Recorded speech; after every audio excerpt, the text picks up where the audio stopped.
Thank you. We're hourly. My name is Brooke Dixon. This is my wife, Lynn. Thank you. I'm still kind of shocked over here. It must have been the coffee. Yes, thank you, everyone. So basically, Hourly is an employment network for the gig economy. Our goal is to get as many people and as many individuals jobs or to fill a job as quickly as possible to make that process safe, efficient, effective, economical, and useful. So I don't remember what we put in here. I mean, one of the things that we've found over in the past year is that this number has grown from approximately 50 million people who are considered temporary employees, hourly, contingent, and freelance. It's grown to 75 million people. And in that time, people are willing to do more and more jobs that fit outside their normal job description. So which is why Hourly was born. It started with the food hospitality industry, where I was constantly hiring people with really diverse backgrounds. And it has grown since that for people who are looking to do and fill a number of jobs based on their availability, location, and a number of other criteria. And it's really trying to find an efficient match between employers who are looking to hire those types of people in a market where they can't often hire full-time employees. And God willing, as the market continues to get better, we hope that all these freelance and temporary positions will turn into full-time hourly position because, as many of you I'm sure has worked freelance in your lives, freelance stinks. So the first lesson is to listen to your wife. This was actually Lynn's idea, so for all you married guys out there, pay attention to what your wives have to say. And basically what we're doing is we're just a big matching engine. You hear from a lot of people, and we've spoken to other employment sites who, they say it's the match.com for employment, and that's we'll take that. That's what we'd love to get to. We think we're more of the plentyoffish.com for employment right now, which is just a big, sort of the potential for a big network of people looking for work, and we're working to sort of... With good VC funding, we'll be the match. Yeah.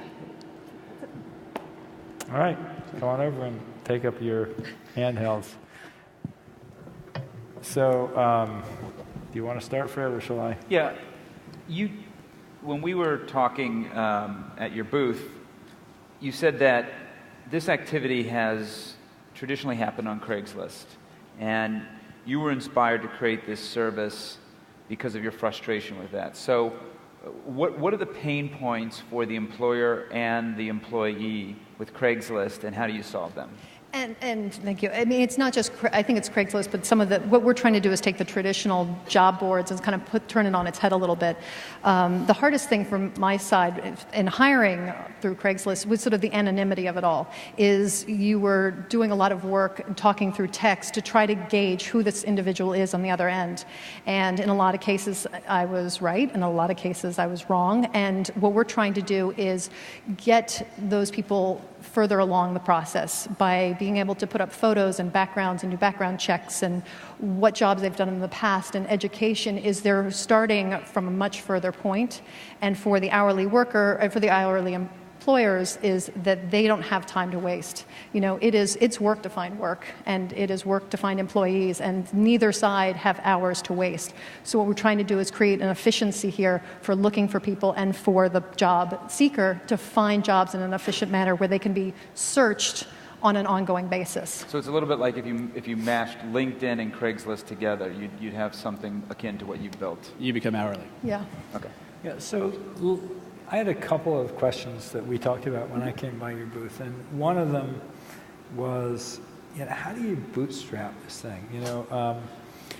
You've got to get employers and potential employees both to come to your site. It's a classic two-sided market, and it's not clear what the drivers are, how you scale. Craigslist got started in a few cities with, kind of a pretty close duplicate to something that already existed in the form of all the, white pages ads in newspapers and, so on. So, and it wasn't started even as a business. It was literally just kind of, one of those early funky internet things. Whereas Sure.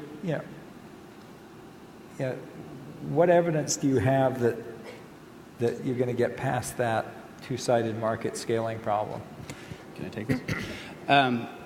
It's the common question. We get that from everybody. What we did is we identified one, basically vertical, it's the beachhead, and it's a huge market. As Lynn said, it's 75 million people.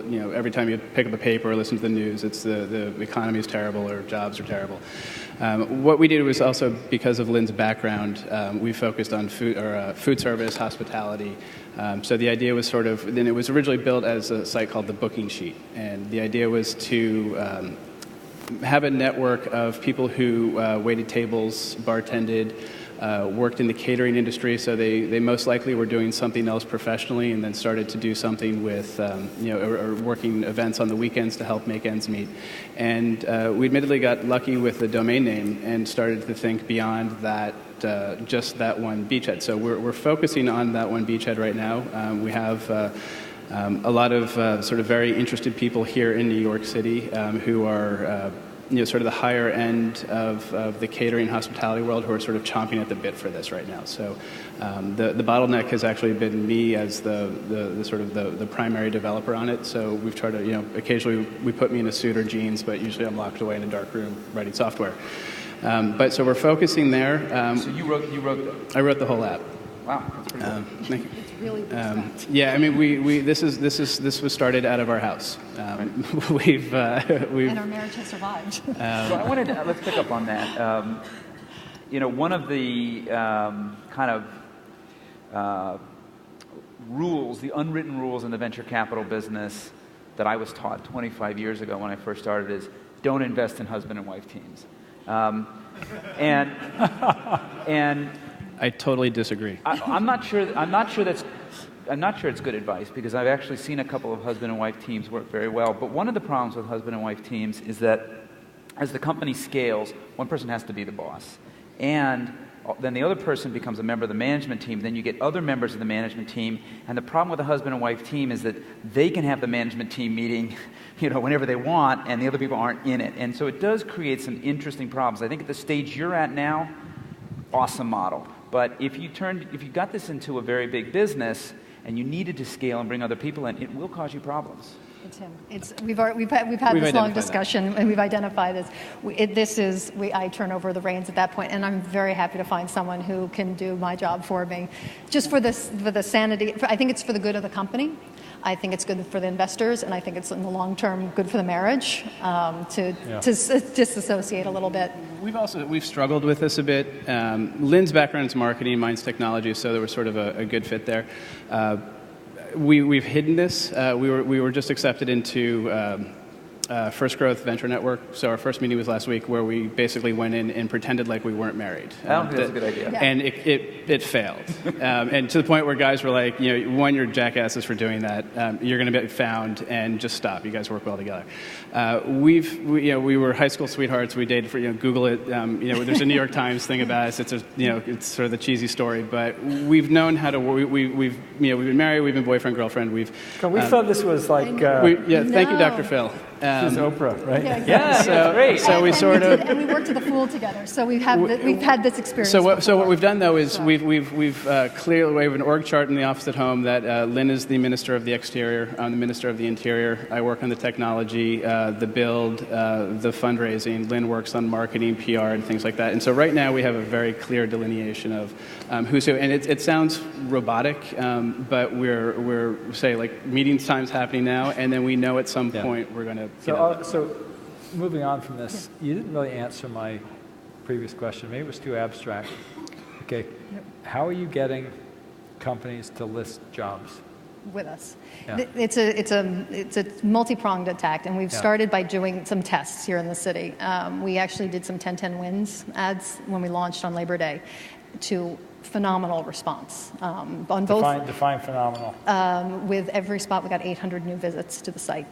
So, Okay, so both employers and employees, because it was a dual-sided message. Yeah, For us, every time the ad ran, we would get about 1,000 hits or 1,000 visits. Of the 1,000 visits, about on the radio spots, we get about 25% conversion rates.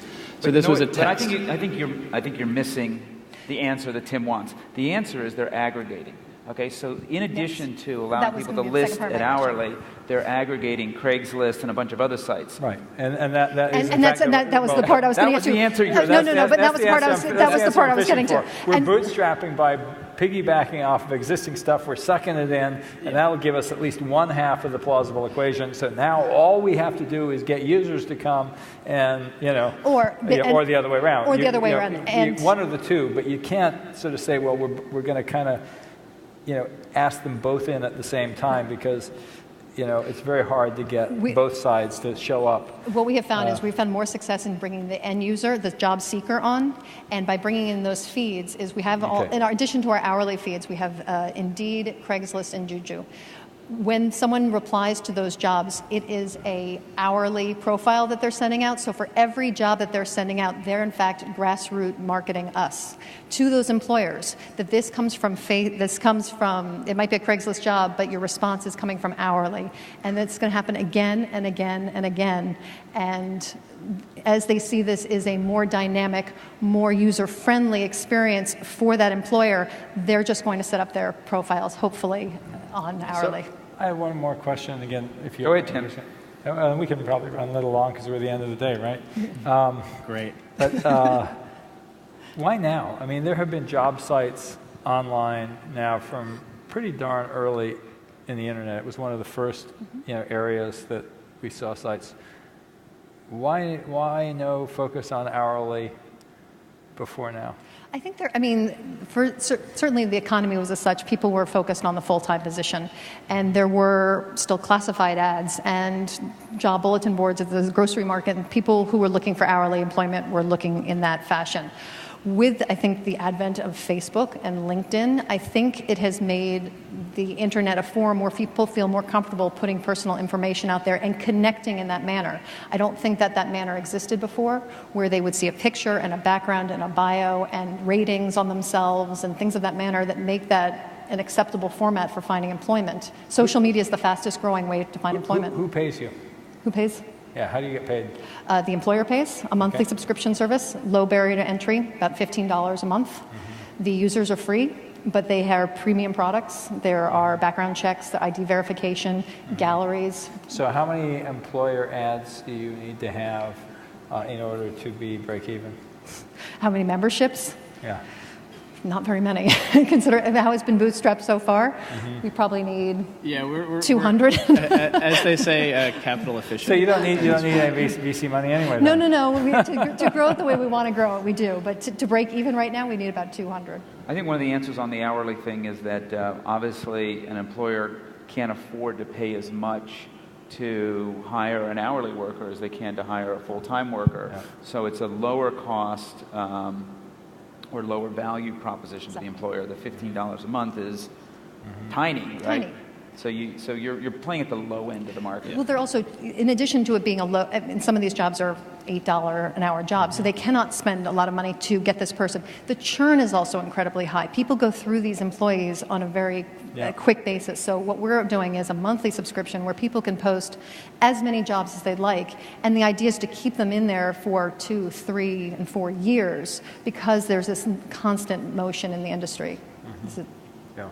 I mean, obviously, Craigslist has shown that you can have a large listing business with a relatively small number of employees. Craig used to sort of show this slide. I think they were the 7th most trafficked site in the internet. This is probably back in 2005, and they had like 23 employees. It's a dream. But the fact is, though, it's like it'll work if you get to scale, and that's going to be the challenge. Absolutely. Yeah. Any other? Nope. All right. Thank you very much. Thanks so much. Thank you. All right. Thank you. Thanks so much. And we got to do a wrap.